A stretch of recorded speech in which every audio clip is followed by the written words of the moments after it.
Pendengar 94,3 MHz, Anda masih terus dengar kami di program satu Radio Republik Indonesia Manokwari, tepat di pukul 8 lebih 2 menit waktu Indonesia Timur, kebersamaan di program-program siaran kami. Dan pagi ini kita ada dalam dialog interaktif, dan tentunya saya tidak sendiri dalam program dialog interaktif, karena di studio kami juga sudah hadir narasumber-narasumber kami yang tentunya akan memberikan banyak sekali edukasi untuk Anda. Dan dialog interaktif kami pagi ini terkait dengan sosialisasi juga ya dari Kampus Politeknik Keuangan Negara STAN atau PKN STAN. Dan pagi ini di studio kami sudah hadir dua narasumber yang tentunya smart, yang ceria. Pagi ini datang dengan penuh semangat ya. Luar biasa. Saya menyapa, ada, ini saya panggilnya Bapak atau Mas biar lebih akrab. Mas aja. Ya karena masih muda pendengar ya. Dua narasumber saya yang luar biasa. Ada Mas Muhammad Faris Rizky Indra Putra, STRAK. Oke, selaku pelaksana Kanwil di JPB Papua Barat dan juga alumni PKN STAN.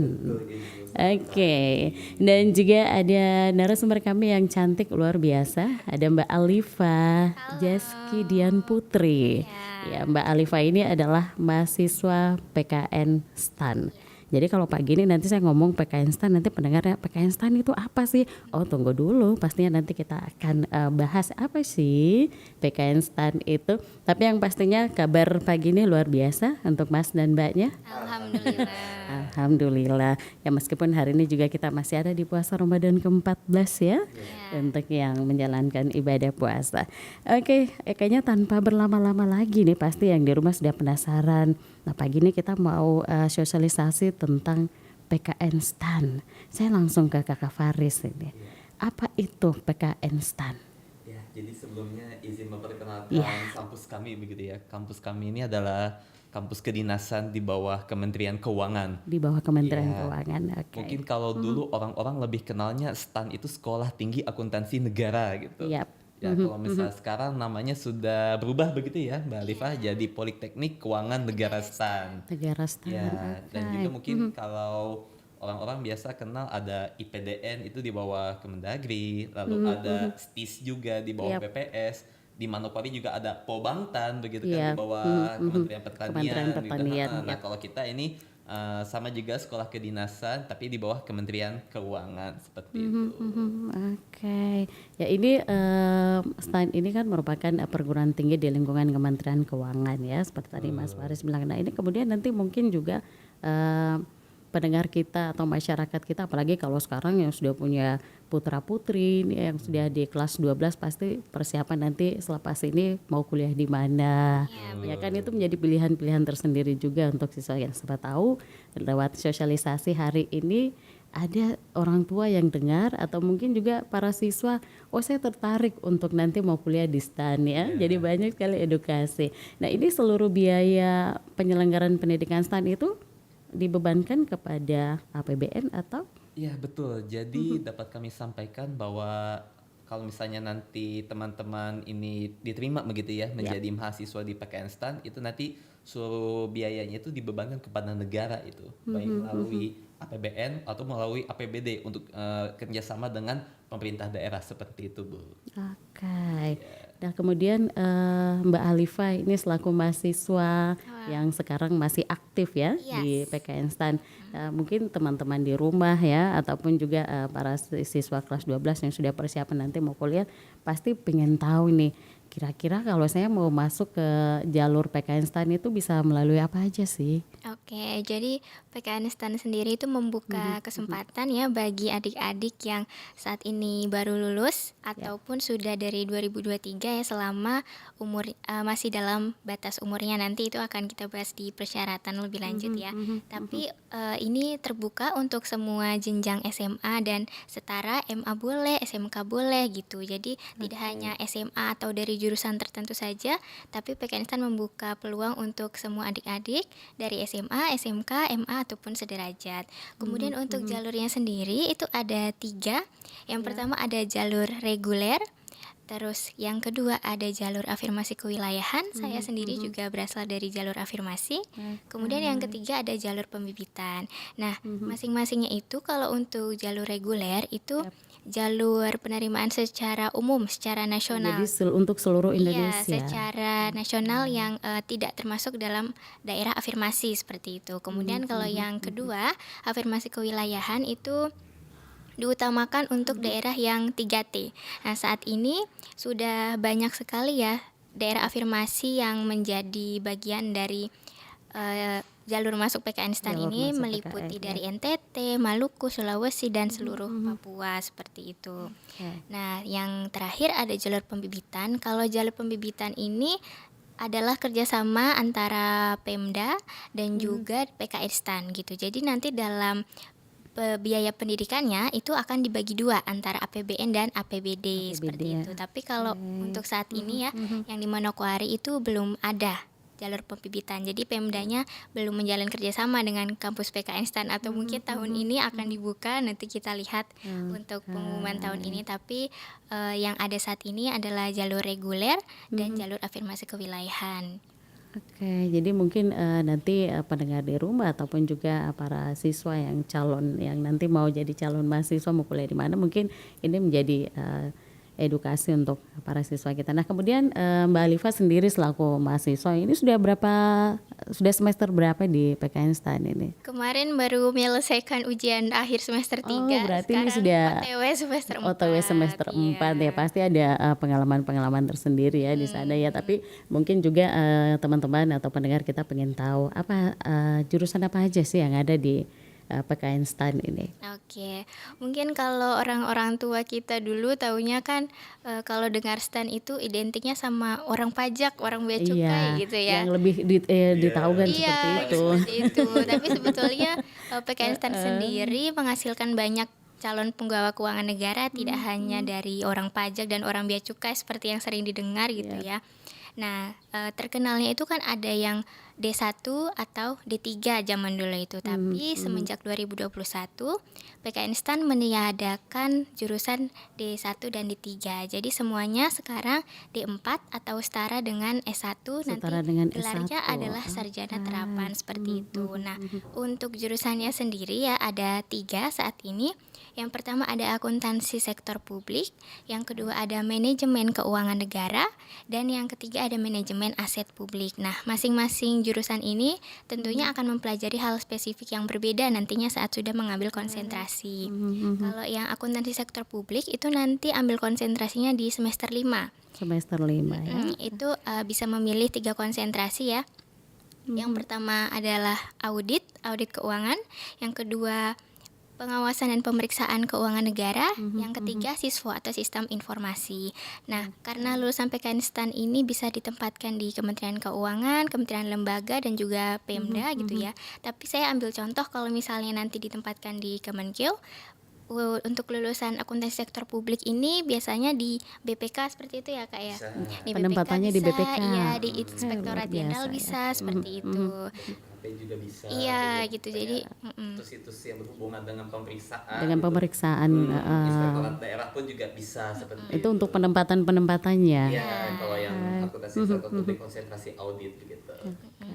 Untuk yang kedua, manajemen keuangan negara, saya sendiri dari manajemen keuangan negara, itu nanti ambil konsentrasinya berbeda dengan akuntansi sektor publik dan manajemen aset publik yang di semester 5. Kalau manajemen keuangan negara ini lebih cepat, dia ambil di semester 4. Jadi sebentar lagi saya ambil konsentrasi seperti itu. Itu bisa memilih dua Jadi konsentrasi. lebih fokus ke sana ya konsentrasinya. Iya, lebih duluan. Lebih duluan Iya. gitu ya. Bisa memilih 2. Yang pertama manajemen penerimaan negara. Nah, ini di sini tempatnya pajak dan bea cukai nih, Iya. penerimaan negara. Kemudian yang kedua manajemen treasury negara atau perbendaharaan negara. Bendaharaan ya. Kalau untuk di Kementerian Keuangan sendiri, biasanya manajemen keuangan negara ini ditempatkan di Direktorat Jenderal Pajak, Direktorat Jenderal Bea Cukai, Direktorat Jenderal Anggaran, atau seperti Kak Faris di Direktorat Jenderal Perbendaharaan. Jenderal ya, Kak, ya. Perbendaharaan Pajak ya.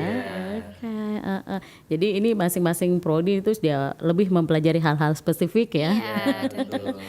Oke, jadi sudah konsentrasinya nanti semester 4 itu udah memang fokusnya ke Ya, jurusan yang Mbak Alifa ambil sekarang. Oke, nah kemudian saya ke Mas Faris, ini yang tadi menjadi pertanyaan, terus nanti kalau lulus mau kerja di kantor apa atau mau kerja di mana? Seperti tadi Mbak Alifa bilang kan ada penempatannya. Ya, baik. Jadi dapat kami sampaikan bahwa seluruh lulusan PKN STAN itu insya Allah begitu ya, akan ditempatkan sebagai ASN atau PNS di tahun kelulusan begitu.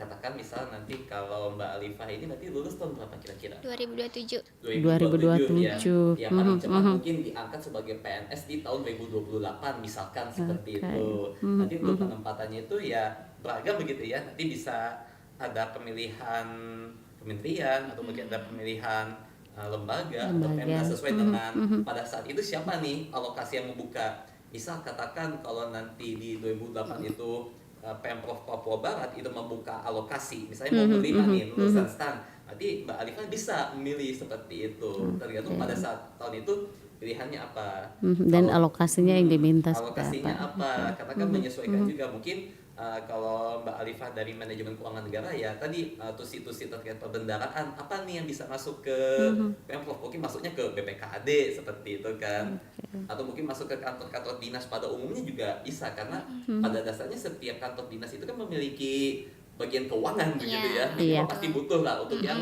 ngurusin, ada tenaga untuk yang ngurus keuangan. betul.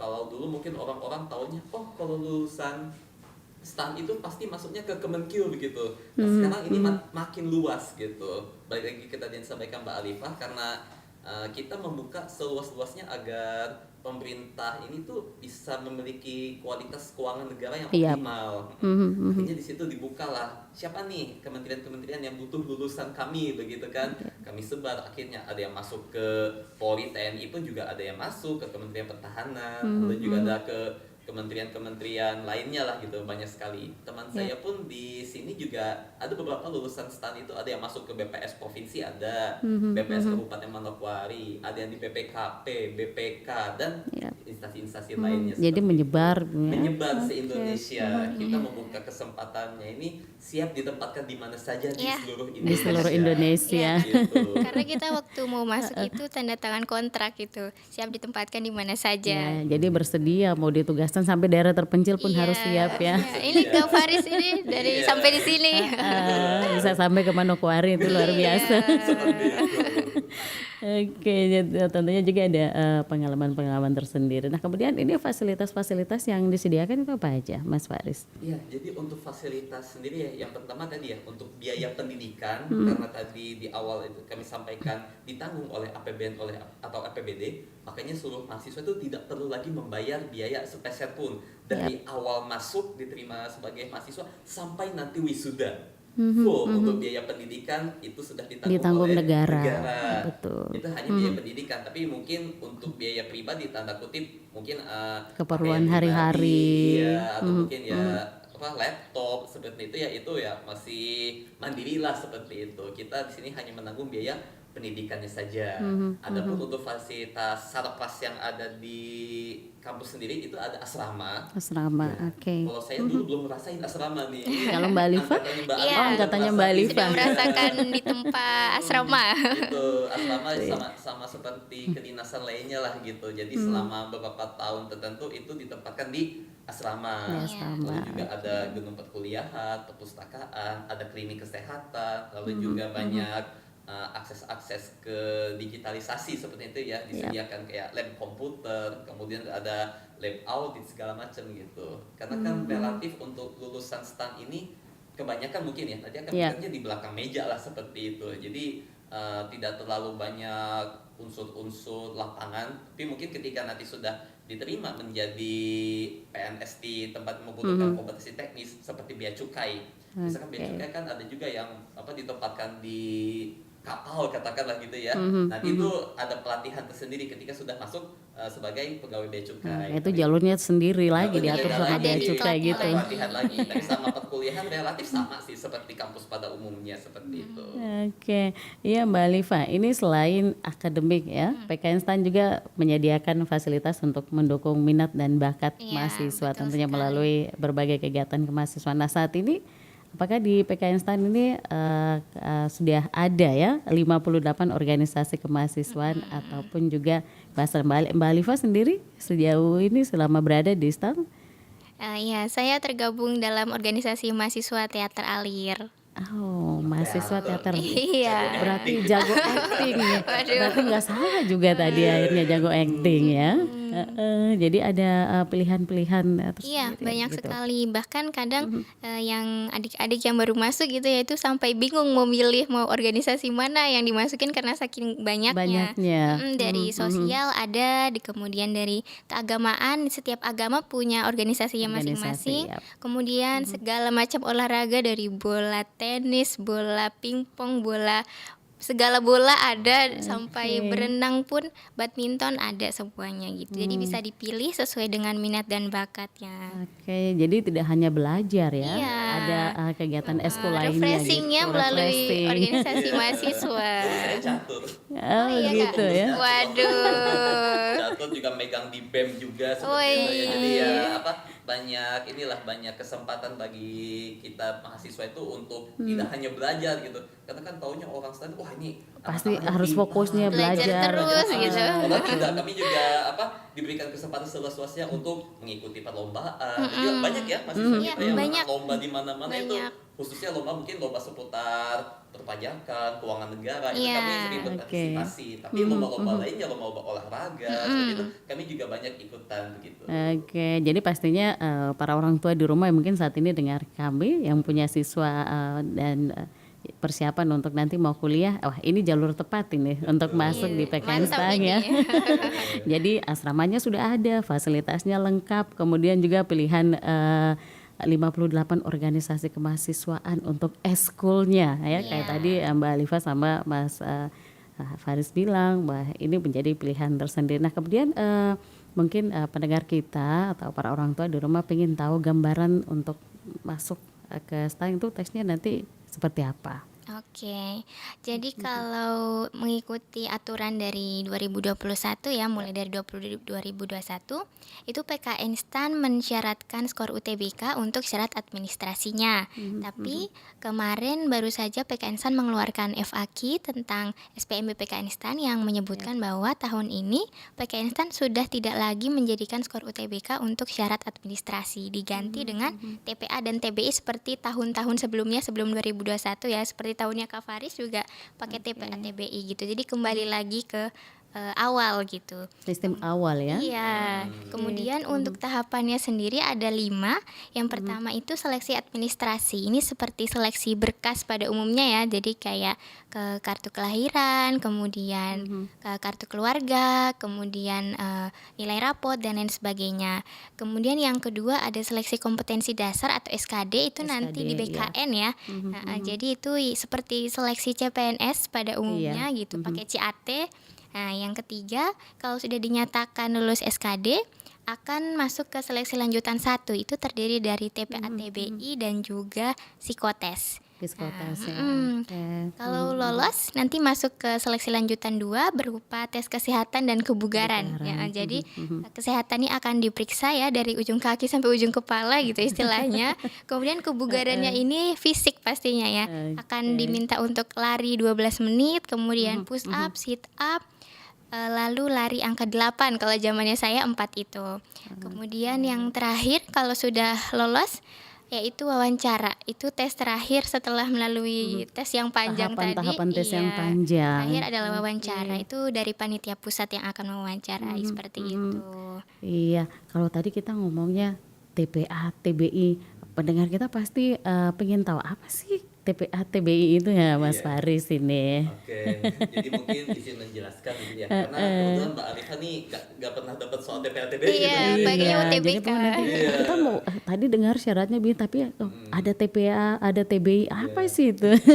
Jadi untuk TPA ini adalah tes potensi akademik begitu ya. Untuk soal-soal yang diujikan itu kurang lebih ya seperti tes psikotes kalau pernah menguji gitu ya. Yang pertama itu ada tes numerikal, ada tes figura, ada tes verbal. Numerikal itu ya angka-angka matematika dasar, ditanya deret angka 1, 2, 4, 8, 16, cari polanya seperti itu.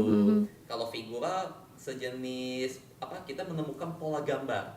Pola gambar, kita dikasih pola gambar A, B, C, ini pola gambar selanjutnya apa nih yang kira-kira sesuai. Lalu juga ada verbal. Kalau verbal kurang lebih ada sinonim, antonim, persamaan kata dan lain sebagainya. Itu di TPA kurang lebih soalnya seperti itu. Lalu untuk TBI itu ada tes bahasa Inggris. Kalau tes bahasa Inggris ya seperti tes bahasa Inggris pada umumnya. Pada umumnya ya. Ada tes grammar, lalu juga ada reading text, lalu juga ada memilih apa kata-kata yang salah seperti itu. Kita kurang lebih untuk tes TPA-TB seperti itu.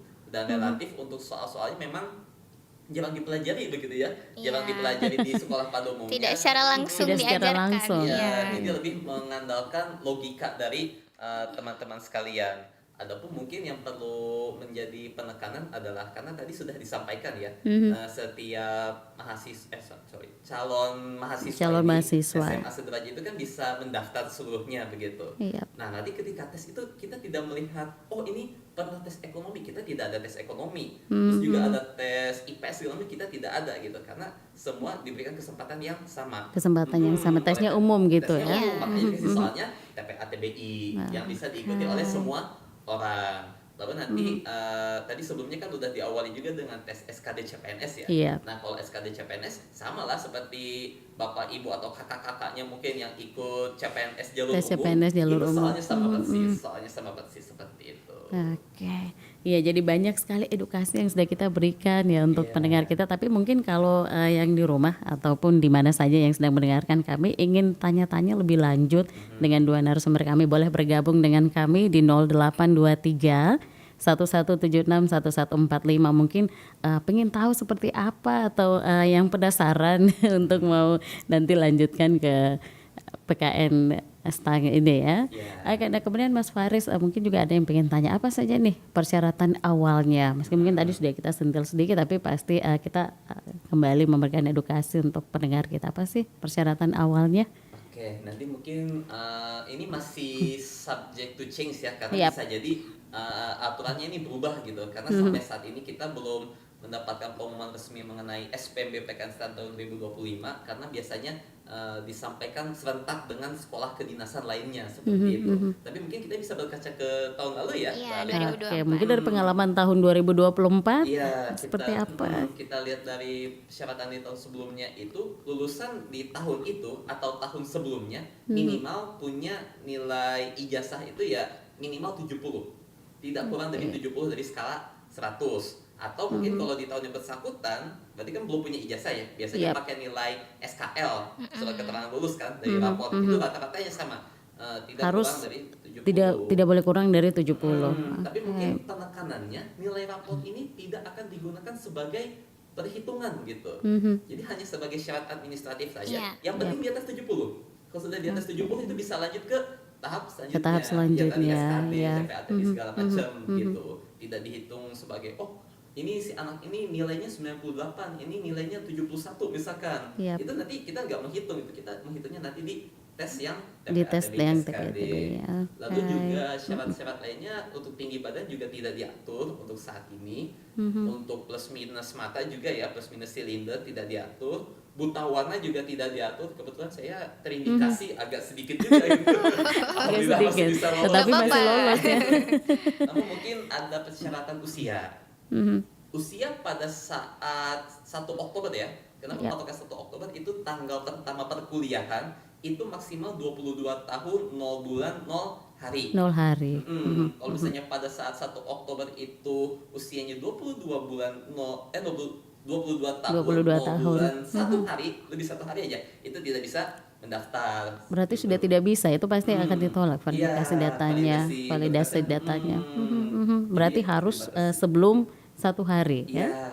Itu batas maksimal, tapi Batas batas minimal maksimal. juga ada, yaitu 14 tahun. Saya juga kayaknya belum pernah nemu siswa itu yang bisa daftar. 14 tahun itu berarti siswa muda sekali. Iya, tapi kayaknya banyak kan kalau misalnya anak-anak akselerasi itu banyak biasanya yang dari SD-nya Axel, SMP Axel, SMA Axel udah 14 Itu tahun, bisa 15 tahun dapat udah langsung 14 tahun kuliah. itu. Dan juga secara umum karena tadi ada tes fisik begitu ya. Dan kehidupan asrama juga kurang lebih dibentuk juga fisiknya ya. Tidak jauh-jauh dari itu. Diminta untuk sehat jasmani dan rohani serta bebas dari ketergantungan narkoba. Iya. Jelas ya gak mungkin lah kita sebagai calon ASN ke narkoba gitu. Oke, ini menjadi syarat utama ya. Ya, Sehat jasmani tentunya. tambahan juga mungkin kalau umumnya ya pria wanita itu tidak bertato, tidak bertindik begitu ya, kecuali kalau untuk keagamaan. Mungkin kalau di Papua mungkin ada ya tato Iya. tato agama, mungkin saya juga kurang paham. Itu bisa itu. Tapi kalau itu wanita, hanya dengan alasan tertentu ya. iya, kalau wanita tindik masih boleh, tapi hanya tindik Anting-anting. Anting-anting, Iya. jadi Kalau hanya satu. Satu saja, nggak Iya. boleh lebih. Dan juga ini yang penting, belum pernah menikah atau kawin dan bersedia untuk tidak menikah atau kawin selama pendidikan. Selama Iya. pendidikan, Kalau sudah lulus betul. boleh, sudah lulus boleh. Kita punya istilah setelah tamat akad nikah. Stan Oke. singkatannya. Iya, jadi Mbak Alifa ya harus nih Aduh. sampai setelah Jangan nikah selesai. dulu. Iya, iya. Boleh. Aman. Oke. Itu sih kurang lebihnya.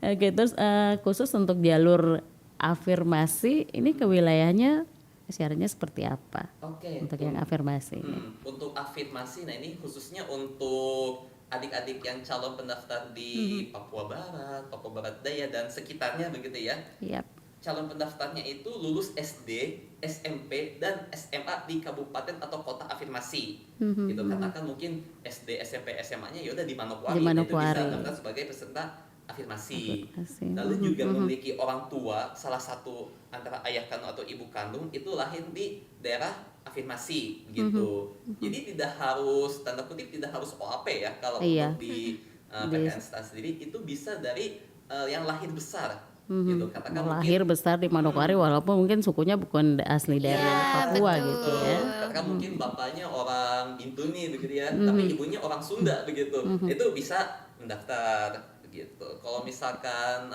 kalau contohnya nih SD, SMP, SMA-nya itu di Manokwari. Tapi salah satu atau kedua orang tuanya itu lahirnya di Sorong misalkan. Kebetulan Manokwari sama Sorong itu kan masih wilayah afirmasi gitu. Walaupun beda provinsi gitu ya. Nah itu bisa didaftarkan sebagai peserta Afirmasi. kewilayahan. Kalau misalnya ternyata syarat tersebut tidak terpenuhi, ya mungkin tetap bisa daftar tapi lewat jalur Reguler. reguler. Jalur reguler ya. Iya. Oke, dan untuk Mbak Alifa, kapan sih SPMB PKN STAN itu dibuka? Oke. Untuk mengacu pada pengumuman tahun lalu ya 2024, itu pengumuman resmi SPMB PKN STAN baru keluar di bulan Juli 2024. Kemudian untuk proses tesnya sendiri akan mulai dari bulan Juli sampai Oktober. Nah, Sampai kemudian Oktober. sampai September akhir, maaf. Oke. Kemudian pendidikannya akan mulai dari awal Oktober seperti itu. Nah, tapi untuk yang tahun ini itu ya, mungkin akan dekat-dekat di bulan-bulan itu ya, bulan Juli, kemudian Sekitar tesnya mendekati bulan Juli ya. Agustus, Oktober gitu. Yang penting bisa maju atau bisa mundur, yang penting persiapkan diri dari sekarang tentunya. Jadi sudah mulai siap-siap ini ya, mungkin sudah nanti persiapan ujian ya, sudah nanti lepas ini saya sudah harus siapkan berkas-berkas untuk Iya. kalau memang punya niat untuk mau daftar ke PKN STAN ya. Dan juga direncanakan, insya Allah ya kami sedang berkoordinasi juga dengan adik-adik mahasiswa ini. Kebetulan nih teman-teman ini sedang pulang gitu, sedang libur ya kan. Lagi libur. Libur semesteran, nanti kita akan bekerja sama dengan adik-adik ini ya. Kita akan mengunjungi ke sekolah-sekolah minimal di Manokwari begitu ya. Teman-teman yang di daerah lain juga sedang koordinasi juga ya dengan Iya. sekolah-sekolah untuk sosialisasi. Lagi berjalan. Oke. Khususnya untuk peserta-peserta afirmasi, karena kita sangat mengharapkan untuk siswa-siswa di Papua Barat ini, juga bisa untuk bisa mendaftar, karena biasanya kan kalau kami sosialisasi ke sekolah-sekolah, siapa yang kenal PKN STAN? Gak ada yang kenal. Taunya mungkin Belum tahu. iya, taunya mungkin hanya polisi, TNI, Iya. paling IPDN apa yang Iya. IPDN ya Kedinasan- biasanya itu yang lebih kedinasan yang terkenal IPDN gitu. ya. Padahal ada sekolah-sekolah kedinasan yang lain Iya, ya. betul, banyak. Karena kita di sini memberikan opsi lah kepada teman-teman begitu ya, buat yang ingin mengembangkan kompetensi di bidang keuangan negara khususnya nanti PKN itu bisa menjadi opsi lah bagi teman-teman, khususnya mungkin ya tanda kutip saya juga sebagai keluarga yang tidak terlalu mampu lah seperti itu ya, ketika ada kesempatan, wah ini ada kuliah gratis gitu kan, Iya. biaya negara, saya coba-coba alhamdulillah lolos begitu. Nah ini kesempatan juga bagi teman-teman, khususnya mungkin untuk keluarga juga, para pendengar gitu ya, yang sekiranya membutuhkan untuk pendidikan gratis yang dibiayai oleh negara, itu bisa dicoba untuk mengikuti seleksi SPMB PKN STAN gitu. Oke. Nah, sedikit pengalaman dari Mbak Alifa, kenapa sampai tertarik untuk masuk di PKN STAN?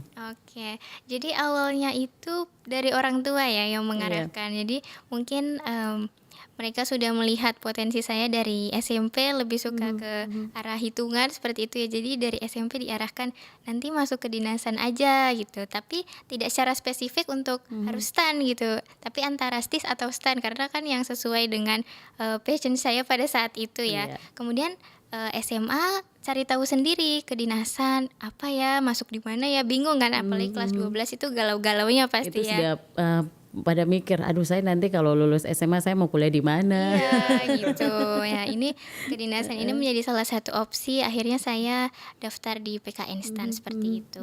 Oke, ya mungkin pengalaman-pengalaman selama Mbak Alifa ada di PKN STAN ini mungkin berbagi juga ini untuk calon mahasiswa, siapa tahu mereka nanti tertarik, saya mau sama dengan Mbak Alifa, mau kuliah di PKN STAN.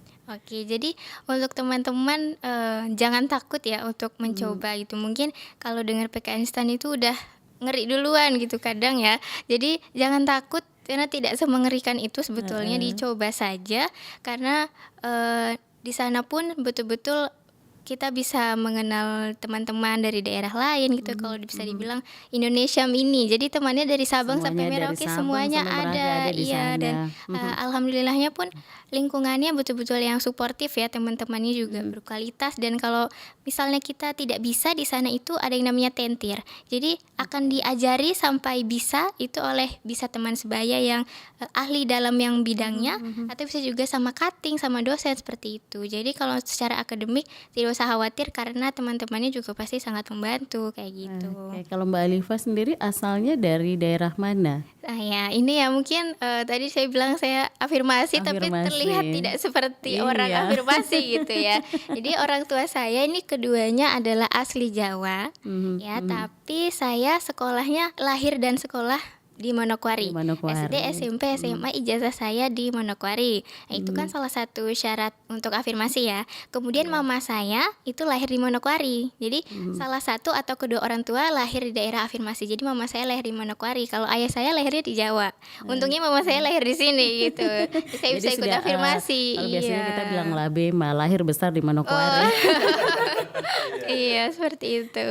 Oke, jadi ini menjadi motivasi untuk teman-teman di rumah, para orang tua juga, bagaimana pengalamannya Mbak Alifa memilih untuk kuliah di PKN STAN ini. Dan sekali lagi untuk Anda yang sedang mendengarkan kami yang mungkin ingin tanya-tanya langsung dengan narasumber kami, boleh ya bergabung di 0823 1176 1145. Mungkin mau tanya-tanya pengalaman dari Mbak Alifa selama sekolah atau kuliah di PKN ataupun juga mungkin masih belum paham dengan syarat-syaratnya, ada Mas Faris juga di sini. Anda bisa langsung bertanya. Saudara Mas Faris sendiri mungkin masih ada yang ingin disampaikan untuk pendengar kita, jalur-jalur seperti apa atau kuliah di PKN STAN ini. Mungkin kalau yang bisa kami tambahkan seperti ini ya Bu. Untuk teman-teman calon peserta gitu ya. Ya. Ketika daftar PKN STAN itu tidak berarti saya tidak bisa daftar ke yang lainnya begitu. Jadi teman-teman ini tetap diarahkan untuk daftar ke universitas-universitas lainnya. Yang lain, oke. Misalkan mau sambil daftar di Unipa begitu kan di jalur mandiri atau mungkin daftar ke universitas lain di Jawa atau mungkin di Sulawesi segala macam itu bisa begitu. Jadi ya dulu waktu saya SMA juga saya milih nggak cuma hanya satu gitu. Terus saya daftar di UI, ada daftar di Trisakti, daftar di STAN, semua jalur saya coba gitu dan alhamdulillah di STAN saya diterima dan dengan pertimbangan tadi ya cost benefitnya begitu. Betul. Silakan ditimbang-timbang lah gitu. Yang pasti kalau kami karena mungkin hanya menanggung biaya pendidikan begitu ya untuk biaya hidup, tiket pesawat dari sini ke kampus karena kebetulan kampusnya kan di Tangerang Selatan, di Bintaro. Jakarta coret lah gitu ya, untuk akomodasi bisa ditanggung oleh masing-masing mahasiswa. Tapi jangan khawatir ya, untuk teman-teman yang sekiranya kekurangan biaya atau membutuhkan bantuan lebih gitu, di STAN itu juga ada namanya program kakak asuh. Kakak asuh. Di mana program kakak asuh ini adalah inisiatif dari para alumni PKN STAN Alumni, yang sudah bekerja, sudah berpenghasilan dan ingin memberikan kontribusi lah kepada adik-adiknya gitu. Kita ada sistem donasi atau iuran begitu agar adik-adik yang kurang mampu ini kita bisa dibantu. bantu. Oke. Banyak teman-teman saya yang jauh lebih kekurangan dari saya begitu ya. Ketika masuk ke dalam program kakak asuh ini ya alhamdulillah dibantu begitu. Karena pada saat itu belum ada asrama ya. Belum ada asrama, jadi saya ngekos iya. waktu itu. Teman-teman saya ngekos karena gak mungkin gak mungkin mau tidur di masjid Di mana gitu. Terpaksa harus ke kos ya, dekat-dekat kampus. Difasilitasi, dicari kontrakan, dibiayai, terus juga biaya hidup juga dibantu begitu kan. Walaupun juga pada saat itu banyak juga yang mencari side income lah gitu. Banyak istilahnya ada jualan-jualan gorengan, Sampingan gitu ya. jualan-jualan kue, buku segala macam gitu. Kita belajar untuk survive lah gitu. Belajar untuk survive sebagai mahasiswa. Dan juga tadi ya untuk solid ya untuk Iya, betul teman-teman sekali. ini kita sebisa mungkin kita itu masuk bareng, keluar bareng. Iya. Jangan sampai Oke. ada yang Jangan ada yang Itu tertinggal. menjadi betul. motonya juga sih. Karena Jadi memang- berjuang sama-sama. Iya. Karena memang kebetulan PKN STAN ini kan menerapkan sistem drop out. Yap. Ketika di setiap semesternya itu tidak mencapai nilai yang ditentukan, kalau saya itu dulu 2,75. Iya, masih sama. Masih ya? Iya. 2,75 di setiap semesternya, 2,75 salah itu bisa kena drop out seperti itu. Akhirnya agar teman-teman kita ini tidak kena drop out tadi, kita belajar bersama, kita minta dosen di luar jam kerja, Pak, Ibu mau tidak Tambahan, memberi kami tambahan seperti betul. itu, dan mereka tuh mau gitu untuk membantu kami di luar jam kerja karena saking sayangnya mungkin ya sama Mahasiswanya, adik-adiknya. Karena rata-rata kan juga dosen-dosen di PKN STAN alumni dari PKN STAN Iya. juga gitu. Lulusan PKN STAN tidak hanya nanti masuk ke kantor-kantor tapi juga bisa menjadi Dosen juga. Jadi selain kerja, ngajar juga ya. Iya. gitu. Mengajar juga di STAN, nanti kontribusinya yaudah ayo kita buka kelas tambahan di jam berapa, misalkan di hari Sabtu Minggu sering ya. Iya. Dulu sering Kelas tambahan Sabtu Minggu karena mungkin di hari itu ya yang bisa ya. Nah, libur kantor Sabtu Minggu kan, jadi ada waktunya untuk mengajar kami. Kalau pengalaman saya mungkin jauh berbeda ya dengan Mbak Alifah karena saya kan kebetulan nggak asrama nih. Kalau Mbak Alifah kayaknya boleh nggak sih cerita Iya, mungkin cerita asramanya gimana? sedikit Oke. kehidupan asrama. Jadi kalau untuk asramanya sendiri ya sekarang baru dibangun asrama yang baru nih. Jadi nanti mungkin teman-teman yang tahun ini sudah bisa merasakan asrama baru ya. Jadi kalau untuk asrama sendiri itu ada di bawah pembinaan dari unit pembangunan karakter. Jadi selain akademik kami dibina juga karakternya gitu. Udah di bawah UPK ini kami dibekali banyak sekali kegiatan yang pastinya nanti akan berguna saat sudah bekerja gitu ya. Tentunya integritas nomor satu Ya, itu selalu yang terpenting. selalu betul. yang Integritas. diworo-woro di sana itu integritas karena STAN juga menerapkan kebijakan nyontek itu tidak sama sekali ada toleransi. Tidak ada Jadi toleransi. drop out iya seperti itu. Jadi kalau untuk UPK-nya sendiri ya di asrama itu bangun jam 4 pagi nanti tidur jam 10 malam seperti itu. Tapi kalau tidur jam 10 malam itu sebenarnya hoax karena tidak ada anak STAN yang tidur jam 10 malam seperti itu ya. Oke. Jadi bangun dari jam 4 pagi, bangun ibadah bersama, kemudian siap-siap ke kuliah. Siap-siap kuliah itu ya namanya asrama mandinya antri ya. Gitu. Jadi harus lebih awal tentunya. Iya, seperti itu. Kemudian ada makan bersamanya komando juga. Tuh, terus habis itu kuliah, silahkan sesuai jadwalnya masing-masing. Kemudian baru boleh masuk kamar itu jam 4 sore. Jadi kalau misalnya selesai kuliah jam 1 siang gitu ya, itu belum boleh masuk kamar. Jadi silahkan cari tempat nongkrong gitu. Di perpustakaan biasanya anak-anak STAN itu kalau menunggu asramanya dibuka, mereka ke Nongkrong perpus, dulu di atau bisa perpus, di sambil nimba musola, ilmu iya. juga. Gitu. Nanti jam 4 baru boleh masuk kamar. Kemudian sore itu bersih-bersih, nanti sholat maghrib kalau bagi yang beragama Islam ya, sholat maghribnya berjamaah. Kemudian habis jam-jam 6:30 habis maghrib itu makan malam bersama. Gitu. Jadi kalau untuk makan pagi dan makan malam dilakukan secara komando. Itu nanti habis itu ada ibadah sholat isya bagi yang muslim. Setelah itu barulah boleh melaksanakan kegiatan masing-masing, bisa Aktivitas masing-masing. iya di kamar mengerjakan tugas dan Tapi lain tidak sebagainya. bisa keluar dari asrama Iya, tanpa tidak boleh. izin gitu ya. Kalau untuk keluar sendiri itu namanya izin pesiar ya, itu di hari Sabtu dan Minggu. Kalau untuk anak asrama baru boleh keluar di Sabtu dan Minggu. Oke, ini untuk waktu kuliahnya dimulai dari jam berapa untuk Kalau untuk waktu belajarnya? ya, kelas pagi itu paling pagi mulainya 7.30. Kemudian kalau untuk kelas sore paling sore selesainya 17.40. Berarti kalau di Manokwari hampir setengah 6 lah ya. Iya. Setengah 6.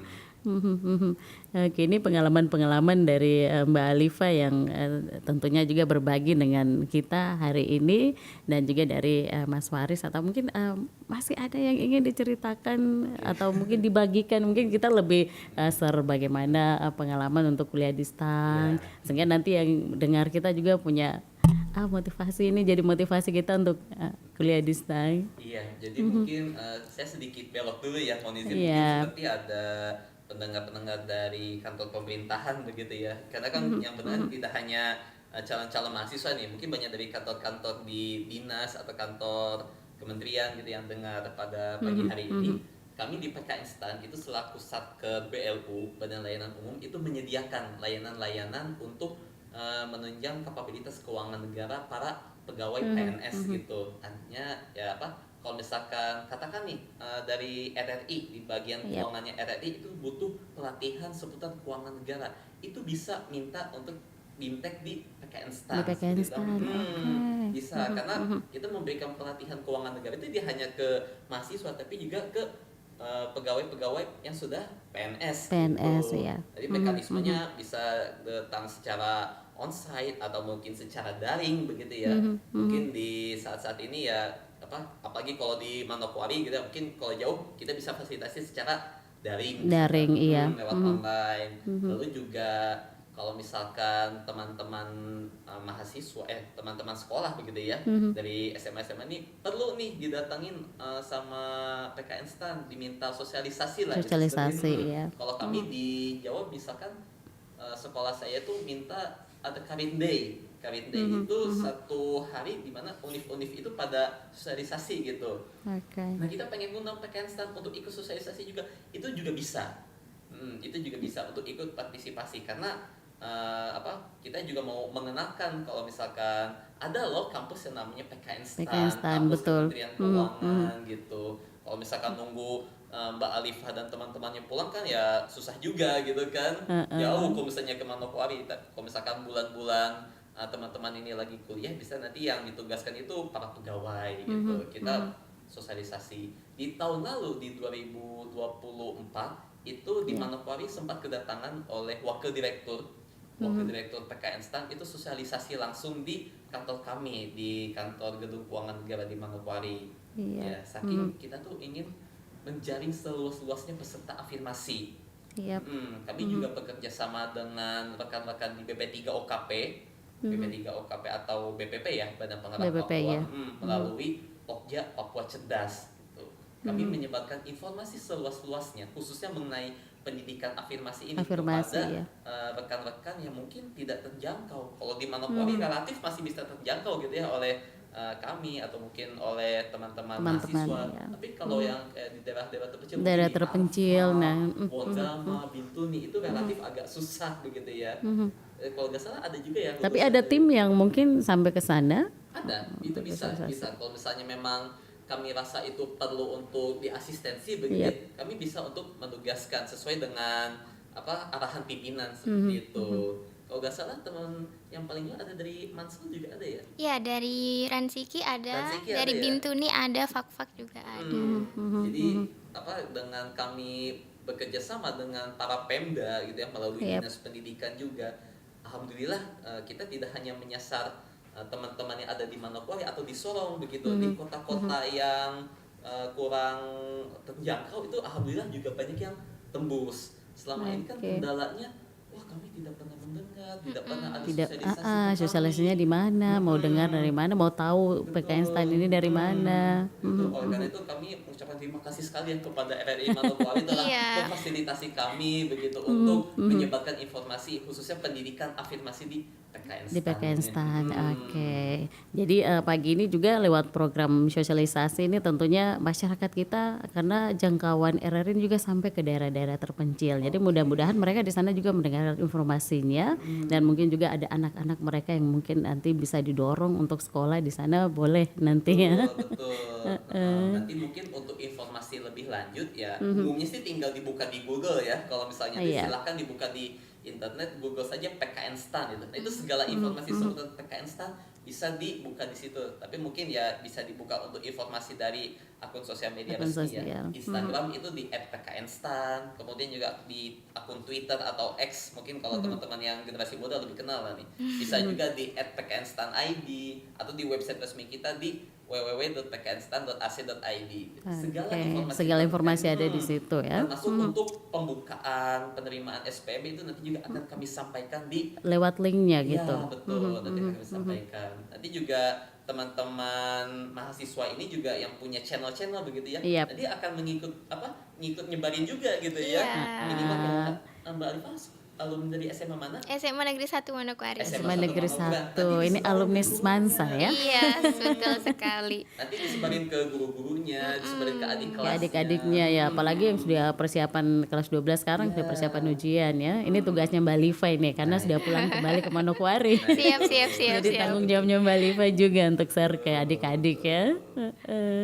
Oke, kita masih punya beberapa menit, mungkin masih ada yang ingin disampaikan, diceritakan atau dari Mbak Liva yang mungkin merasa penting untuk disampaikan ke adik-adik kita seperti apa? Atau mungkin pengalaman-pengalamannya untuk adik-adik kita. Kalau tadi banyak sudah diceritakan pengalaman mau sekolah sekolah di PKN. Mungkin kalau coba ceritain deh kalau misalnya persiapan ujian kita gimana? Nah ini juga yang kadang jadi pertanyaan nih oke. adik-adik. Aduh nanti kalau kita sudah daftar terus ujiannya bagaimana?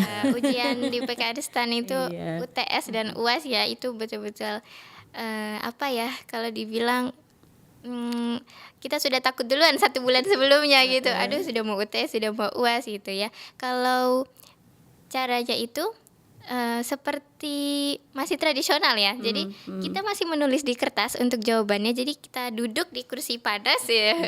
Satu kelas ya, itu per kelas kita duduk di kursi, kemudian nanti login di portalnya ujian, portal ujian untuk mengakses soal. Nah, dari situ ada soalnya, kita jawabnya di kertas. Nah, kertasnya itu nanti akan dikumpulkan lagi ke pengawas gitu, dan selama mengerjakan sebisa mungkin jangan melakukan gerakan yang aneh-aneh karena CCTV depan belakang Pasti ada. ada orang yang mengawasi gitu ya. Jadi kalau misalnya terdeteksi ada gerakan yang mencurigakan, itu ada alarmnya. Jadi dia bisa bunyi dan bisa ketahuan gitu. Dan itu bisa langsung diproses dari komisi disiplin kayak gitu. Ya, untuk persiapannya sendiri dari kampus juga menyediakan berbagai macam tentir ya, seperti yang tadi saya bilang, dari asisten prodi juga membuka, mungkin dari organda juga saling membantu kayak gitu. Jadi kalau untuk ujiannya sendiri memang karena kita tidak boleh membuka apapun, membuka browser atau apalagi menanya teman gitu.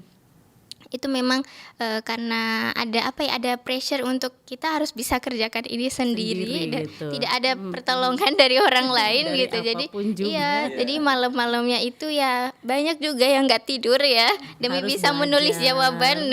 Udah pikir nanti besok soal ujiannya seperti apa. Iya, tentunya gitu.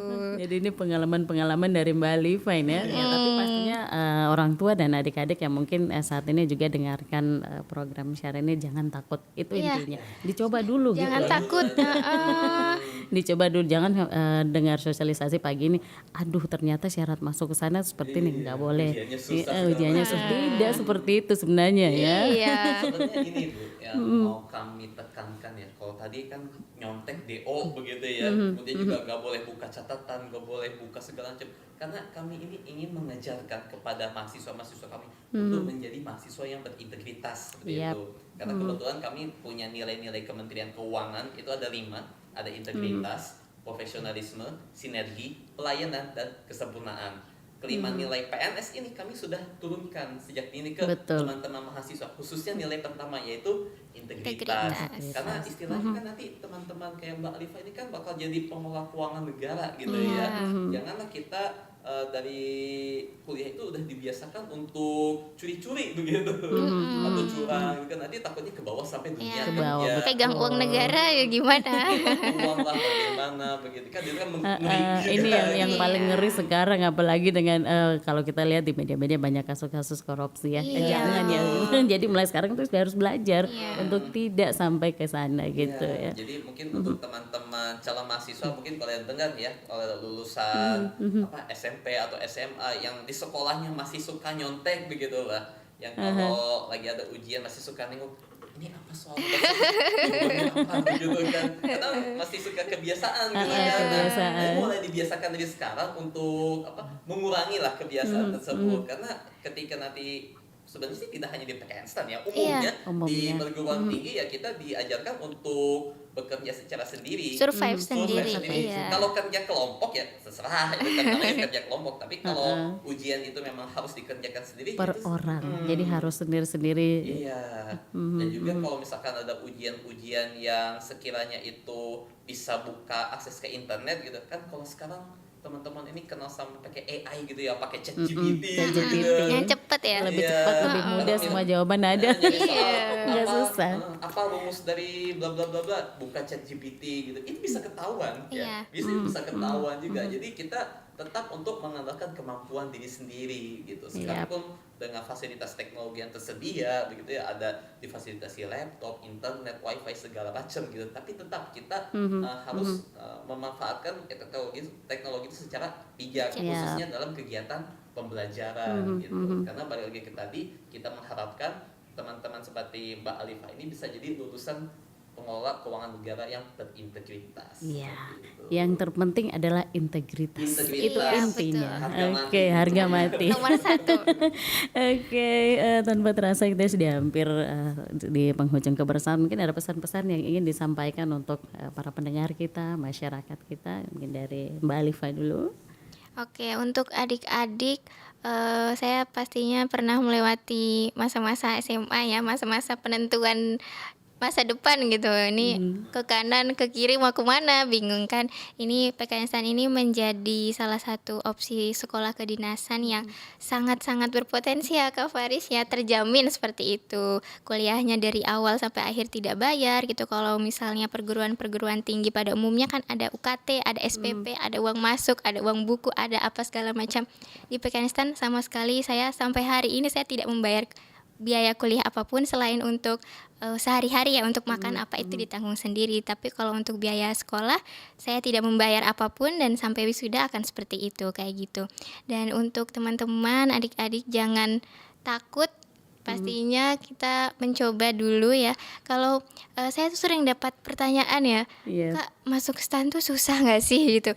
Aduh gimana ya kalau jawab susah atau enggak, sebetulnya mau kemana pun pasti susah gitu. Kamu tidak harus ke STAN, ke sekolah-sekolah perguruan tinggi negeri lainnya pun pasti susah gitu. Tapi sebagaimana kamu, sejauh apa kamu menyiapkan diri kamu, itu kan akan memudahkan nantinya gitu. Dan apalagi ya, oh ya mungkin pertanyaan-pertanyaan yang sering ada terdengar saya tuh kayak lewat DM, lewat WA gitu ya. Ada tanya, Kak, kalau untuk kesehatannya gimana? Saya kurang di bagian ini, saya kurang bagian ini, saya minus apa segala macam. Saya pakai kacamata dan tadi seperti dibilang tidak ada batasan Tidak untuk ada batasan untuk kesehatan.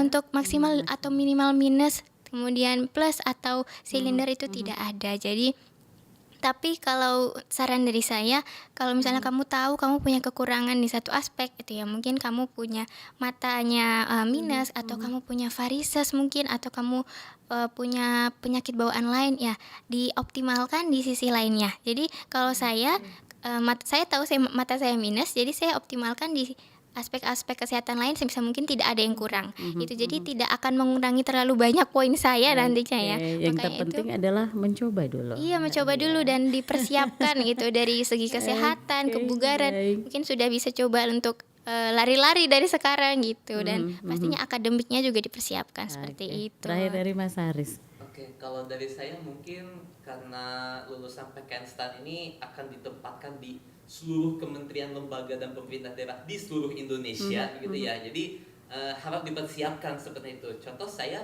saya ini asli dari Sukabumi, Jawa Barat Yap. begitu ya. Domisili saat ini kebetulan ya di Jawa Barat atau di Jakarta lah seperti itu. Dapat penempatan di Manokwari. Waktu dulu pertama saya dapat pengumuman penempatan, lihat penempatan di Kaget mana? Kak. Manokwari. Manokwari. Pasti udah kebayang ini Manokwari Di di mana mana? itu? Papua Barat apa ini ibu kotanya begitu kan? Tapi itu emang risiko Iya. sebagai ASN begitu. Siap ditempatkan di mana Ya, saja. betul, Iya. saja. Kalau memang alhamdulillah misal dapatnya di Pemda, mungkin kalau sekalinya dapat di Pemda ya udah muternya di situ-situ aja gitu kan. Misal dapat di Pemprov Papua Barat ya udah muternya ya sekitaran Papua Wilayah Barat aja. Papua Barat. Tapi kalau misalnya di satker kementerian lembaga itu sangat mungkin untuk ditempatkan di mana saja Di gitu. seluruh Indonesia. Ya nanti Mbak Alifah sekalipun asli Manokwari begitu ya, bisa jadi nanti ditempatkannya di Aceh gitu. Yang di Aceh bisa saja ditempatkannya di Jayapura gitu. Yap. Karena memang ya pengembangan pola karir, mutasi pegawai itu ya mengikuti kebijakan dari masing-masing kantor begitu ya. Tapi yang pasti harap disiapkan gitu, harap disiapkan. Yang pasti juga minta restu ke orang tua Iya, juga. restu begitu ya. orang tua paling penting. Karena tahu nih anaknya bakal jadi PNS gitu, anaknya bakal bisa aja dapat di mana saja seluruh Indonesia. Jangan sampai ketika misalkan udah dapat di tempat yang jauh ya, misal saya kok dapat Manokwari bisa dibatalin nggak, itu ya relatif susah ya, karena memang ketika kita dibayar oleh negara, kuliah dibayar oleh negara, itu konsekuensinya ya menjalani ikatan dinas selama minimal kalau kesan 13 tahun ya. 3N+1. 13 tahun Iya. ya, 13 tahun. 3N+1. N kan masa Iya. kuliah. Masa kuliah. Terus sekitar 13 tahun. Nah, Iya. bisa nggak nih selama 13 tahun minimal survive gitu sebagai PNS? Lewat dari 13 tahun apa mau tetap lanjut sebagai PNS? Ya boleh, sampai pensiun juga boleh gitu. Oke. Kalau misalnya sebelum 13 tahun itu pengen resign duluan ya berarti ya harus bayar penalti gitu. Itu aja sih penekanannya. Kita harus siap ditempatkan di mana Di saja mana di seluruh saja. Indonesia. Oke, ya pendengar, banyak sekali edukasi yang sudah kami sampaikan untuk Anda lewat kedua narasumber kami yang hadir pagi ini, dan kita berharap bahwa ini menjadi motivasi untuk anak-anak kita yang mungkin persiapan untuk mau kuliah di mana. Jadi yang terpenting adalah PK itu menjadi pilihan juga untuk para orang tua tapi juga para siswa. Terima kasih juga untuk Mas Faris, untuk Mbak Alifah sudah berbagi pengalaman dengan kami, tapi juga sudah memberikan sosialisasi lewat program siaran pagi ini. Dari Merdeka 68, saya Yuki Kubiari, saya akhiri dialog interaktif pagi ini.